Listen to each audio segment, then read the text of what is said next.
அந்த இருக்கையில எழுதியிருக்குங்க, மாண்புமிகு அமைச்சர் இந்த ஏழையின் பெயர் எழுதப்பட்டிருந்ததுங்க. இந்த ஏழையின் பெயர் எழுதப்பட்டிருந்ததுங்க.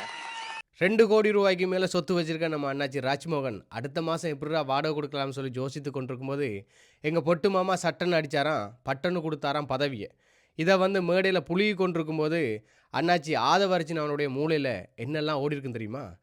அட ராஜ்மோகன் அடிச்சு விட்றதான் அடிச்சு விட்றா, கொஞ்சம் பார்த்து அளந்து அடிச்சு விட்றா, எவனாவது இதை பிடிச்சான்னு வையன் நமக்கு அன்றைக்கு இருக்கு பூசை அப்படி சொல்லி அவர் நினைச்சிருப்பார். ஆனால் இவ்வளவுக்கு எதிராக இதை கண்டுபிடிப்பாங்கன்னு சொல்லி அவர் கனவுல கூடிய நினைச்சிருக்க மாட்டார். அதனால அண்ணாச்சி ராஜ்மோகன் பட்டிமன்றத்தில் அடிச்சு விட்ற மாதிரி இங்கே அடிச்சு விடாதீங்க, ஏன்னா மக்கள் எல்லாருமே மொக்கில்லை.